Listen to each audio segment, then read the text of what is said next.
सभी को जय मसीह की। परमेश्वर पिता का हृदय से धन्यवाद हो आज के इस सुंदर दिन के लिए जो खुदाबंद ने हमें दिया है। परमेश्वर पिता में आप सभी सुरक्षित होंगे और इस समय के लिए मैं खुदा को धन्यवाद देना चाहता हूँ कि भले हम मिल नहीं सकते हैं, लेकिन परमेश्वर ने हमें एक माध्यम दिया है जिसके द्वारा हम परमेश्वर के वचन से बात कर सकते हैं। तो मेरे प्रियो, बहुत जल्दी से मैं आपको परमेश्वर के वचन से कुछ बातों को बताना चाहूँगा। अगर आपके पास बाइबल है तो आप उसमें जरूर पढ़ें। मरकुस रचित सुसमाचार उसके 7 अध्याय उसके 1 पद से लेकर 13 पद तक जब हम पढ़ेंगे तो वहाँ पर मेरे प्रियो बहुत अच्छी एक घटना के बारे में बताया गया है, जिसके बारे में ऐसा लिखा हुआ है कि यीशु मसीह के पास कुछ शास्त्री और फरीसी आते हैं और यीशु मसीह के चेलों को वो देखते हैं और यीशु मसीह के चेले बिना हाथ धोए खाना खाते हैं। तो जब शास्त्री और फरीसी उनको देखते हैं तो वो कहते हैं कि ये तो हमारी परंपरा है कि जब हम खाना खाएं तो हम हाथों को धोएं, जब हम बाहर से आए तब हम अपने आप को स्नान करें, अपने ऊपर पानी छिड़कें, तब हम घर में घुसें या खाना खाएं। ये उनकी परंपरा थी। लेकिन मेरे प्रियो, इन सब के विपरीत यीशु मसीह ने एक बात कही थी कि परमेश्वर का वचन कहता है, पूरा तुम होठों से तो मेरा आदर करते हो लेकिन तुम्हारे मन मुझसे बहुत दूर है, जो कि यशाया नबी की किताब में लिखा हुआ है। और यशाया इस बात को परमेश्वर की बातों के द्वारा कहता है। तो अब बात यहाँ पर आती है, मैं आपके लिए पढ़ देता हूँ जो लिखा हुआ है। यीशु मसीह कहते हैं कि यशाया ने तुम कपटियों के विषय में सही कहा है। क्या लिखा है? ये लोग होठों से तो मेरा आदर करते हैं परंतु इनके मन मुझसे बहुत दूर रहते हैं। ये व्यर्थ मेरी उपासना करते हैं, क्योंकि ये मनुष्य की आज्ञा को धर्म उपदेश करके सिखाते हैं। ये परमेश्वर बात कर रहे हैं शास्त्री और फरीसियों से।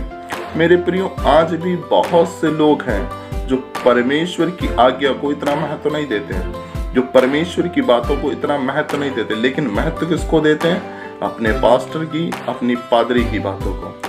मैं ये नहीं कह रहा हूँ कि मैं किसी को गलत नहीं कह रहा हूँ, लेकिन मैं सिर्फ परमेश्वर के वचन को बता। आज भी ऐसे बहुत से परमेश्वर के लोग हैं जो परंपराओं के नाम पर, लोगों की बातों के नाम पर परमेश्वर के लोगों को बहकाते हैं, परमेश्वर के लोगों को भटकाते हैं परमेश्वर के मार्ग से।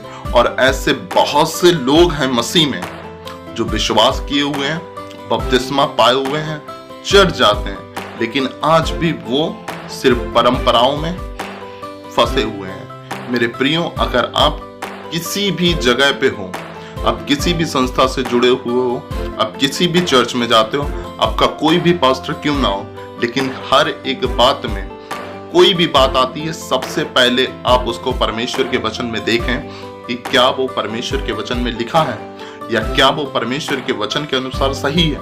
आपको ये जानने की जरूरत है, क्योंकि ऐसा ना हो जैसे यीशु मसीह ने शास्त्री और फरीसियों से कहा था। मेरे प्रियो, शास्त्री और फरीसी कौन थे? ये वो लोग थे जो हफ्ते में उपवास करते थे, जो दिन में 3 बार प्रार्थना करते थे घुटने टेक करके, जो परमेश्वर के वचन को पढ़ते थे, सुनते थे और सुनाते थे और लोगों को सिखाते थे कि परमेश्वर के वचन को कैसे मानना चाहिए।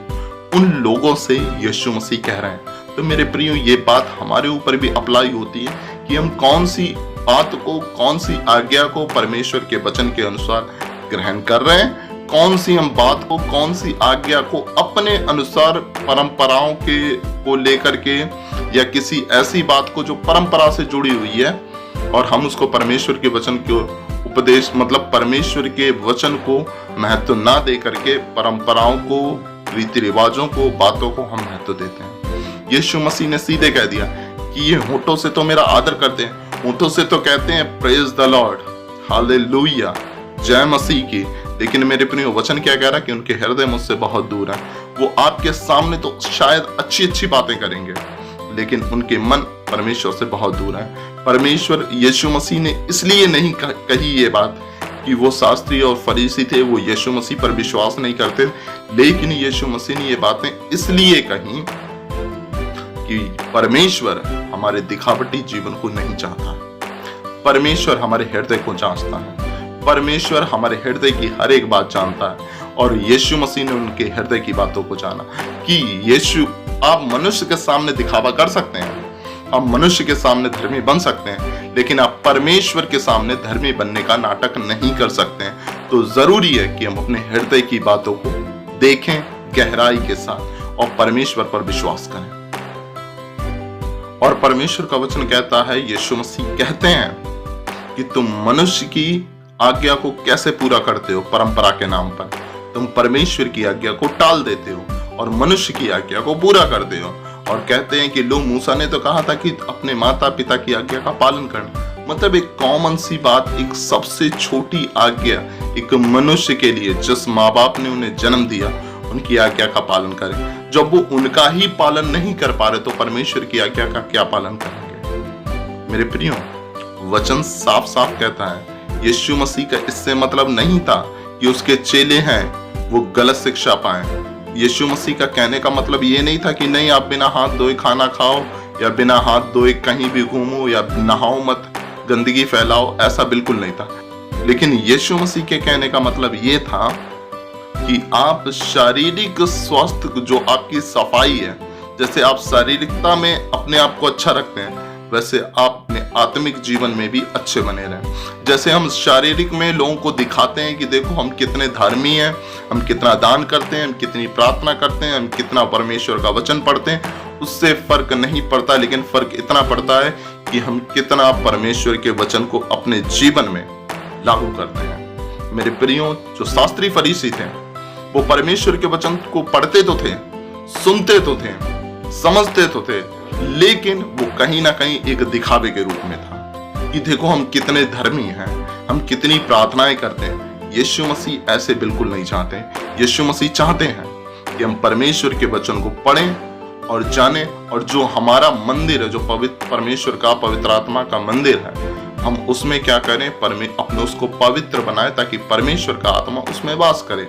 और यही बात यीशु मसीह भी हमसे चाहते हैं। तो होने दे प्रियो, हमारा जो जीवन है वो सिर्फ दिखावे का जीवन ना हो, इन शास्त्री और फरीसियों के जैसे ना हो कि हम तो सप्ते में एक बार उपवास करते हैं, हम तो सुबह शाम प्रार्थना करते हैं, हम तो रोज बाइबल पढ़ते हैं, हम तो चर्च भी जाते हैं, हम तो अपना दशवांश भी देते हैं, लेकिन उसके साथ ही साथ हमारे जीवन में शराब भी है, तम्बाकू भी है, गाली भी है, गुस्सा करना भी है, माँ बाप की अनाज्ञाकारिता भी है। अगर ये सब चीजें हैं तो मेरे प्रियो हर एक बात हमारे लिए व्यर्थ हो जाएगी। तो होने दे मेरे प्रियो कि कोई भी अगर हमसे परमेश्वर के वचन को बताता है या कोई भी इंसान अपनी बातों को रखता है, उन सबसे बेहतर कि हम परमेश्वर की बात को देखें। और परमेश्वर की बातों को देखने के लिए हमें परमेश्वर के वचन को पढ़ना पड़ेगा। मेरे प्रियो, अपने जीवन को शुद्ध बनाएं, पवित्र में परमेश्वर के योग्य बनाएं। परमेश्वर आज के वचन के द्वारा आप सभी को आशीषित करे। आमीन।